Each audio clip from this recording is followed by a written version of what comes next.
terus maju dan berkarya untuk gereja, bangsa, dan negara.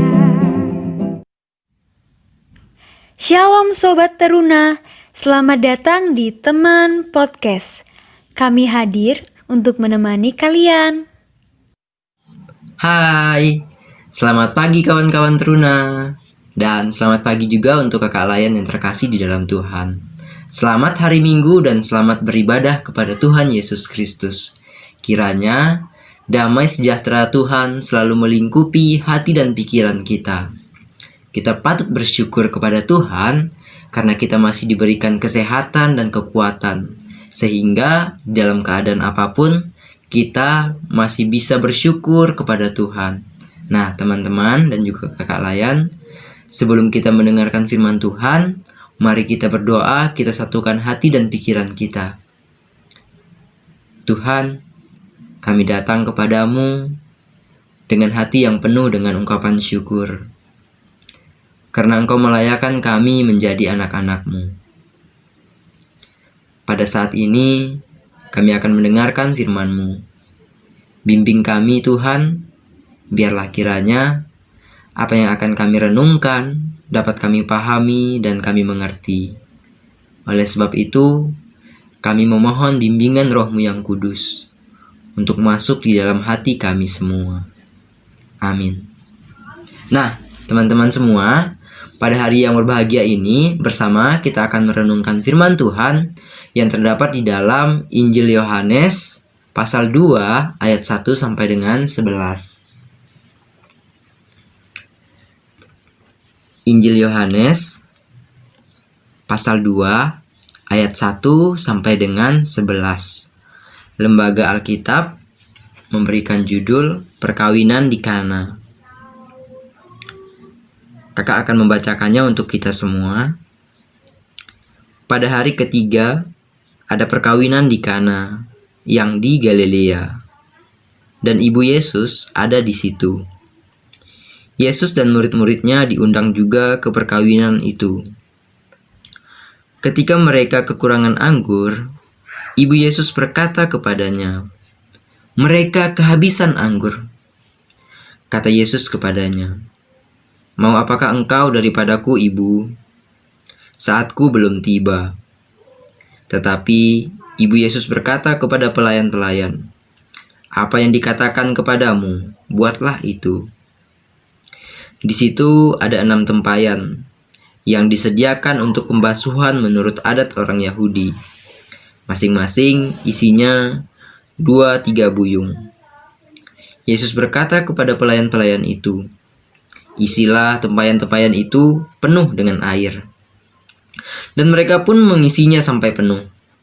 Lalu kata Yesus kepada mereka, "Sekarang cedoklah dan bawalah kepada pemimpin pesta." Lalu mereka pun membawanya. Setelah pemimpin pesta itu mengecap air yang telah menjadi anggur itu, dan ia tidak tahu dari mana datangnya, tetapi pelayan-pelayan yang mencedok air itu mengetahuinya. Ia memanggil mempelai laki-laki dan berkata kepadanya, "Setiap orang menghidangkan anggur yang baik dahulu, dan sesudah orang puas minum, barulah yang kurang baik. Akan tetapi, engkau menyimpan anggur yang baik sampai sekarang." Hal itu dibuat Yesus di Kana, yang di Galilea, sebagai yang pertama dari tanda-tandanya, dan dengan itu ia telah menyatakan kemuliaannya, dan murid-muridnya percaya kepadanya. Demikianlah pembacaan firman Tuhan. Kiranya firman Tuhan yang telah kita dengarkan boleh menjadi pedoman dan pegangan di dalam kita menjalani kehidupan ini. Amin. Nah, teman-teman semua, tema renungan kita saat ini adalah dengar dan lakukan. Nah, kakak akan membagikan sebuah cerita pengalaman teman kakak seperti ini. Nah, ada seorang anak remaja yang hendak mengikuti perlombaan, yaitu lari maraton berjarak 5 km. Pada saat itu, ia sangat bersemangat untuk mengikuti lomba tersebut. Nah, oleh sebab itu, ia sangat giat berlatih. Seminggu kemudian, lomba tersebut pun dimulai. Start pada pukul 7 pagi. Dan pada saat itu, jumlah peserta yang ikut adalah 100 orang.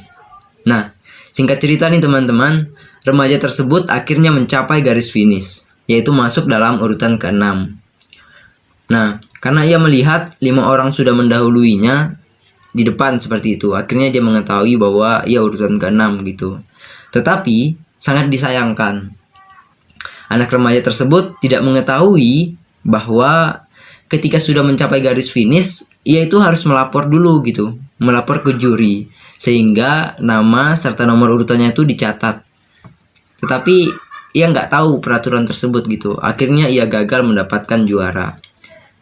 Sedangkan kalau misalnya pada saat itu ia berhasil dan ia mengetahui peraturannya, dia akan mendapatkan juara 3 harapan gitu. Ia masih masuk dapat juara. Nah, teman-teman yang terkasih, mungkin saja kita pernah sepengalaman gitu dengan anak remaja tersebut. Kita sudah mempersiapkan segala sesuatunya dengan sebaik-baik mungkin, tetapi masih saja ada yang kurang gitu. Nah, begitu juga jika kita melihat pada bacaan kita saat ini. Pada saat itu di dalam acara pernikahan di Kana, pesta pernikahan yang pastinya sudah dipersiapkan dengan sangat matang. Nah, tetapi diceritakan bahwa mereka kehabisan anggur. Kebetulan di sana juga ada Ibu Yesus dan juga Yesus yang menghadiri pesta tersebut. Nah, akhirnya Ibu Yesus meminta bantuan kepada Yesus untuk mengubah air menjadi anggur, yang kita kenal dengan mukjizat pertama Tuhan Yesus.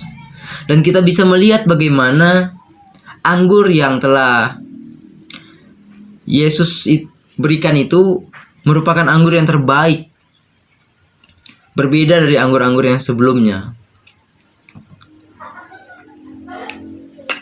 Nah, teman-teman, dari kisah tersebut kita dapat mengambil 2 poin yang penting.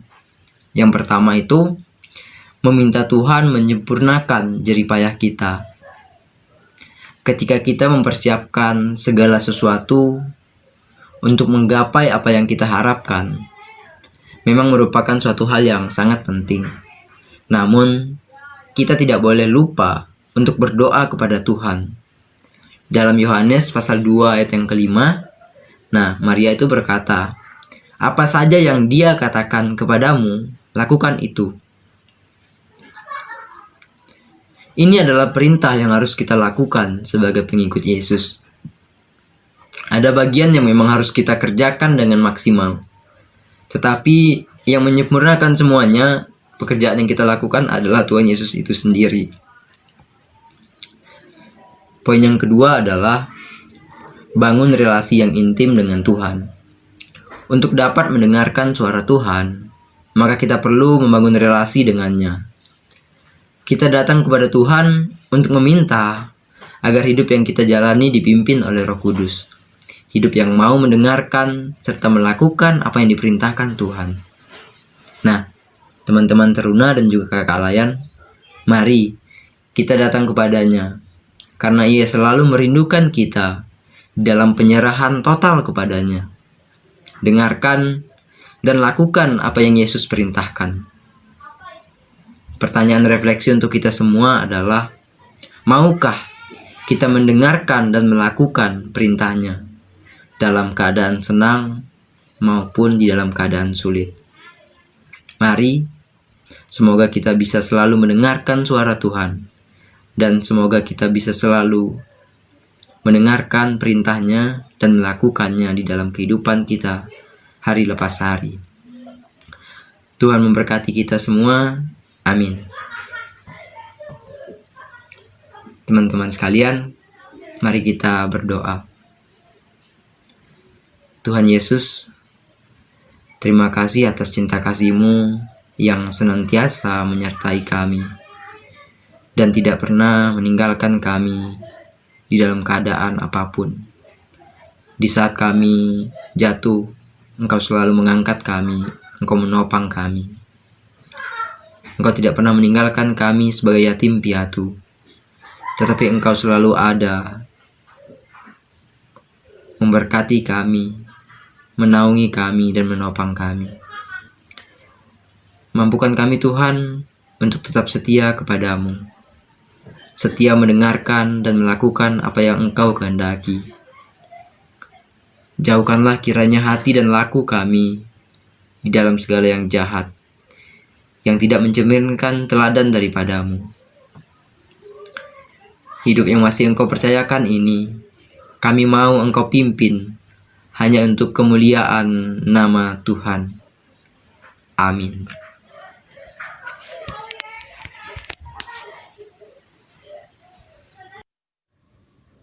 See you next week, teman.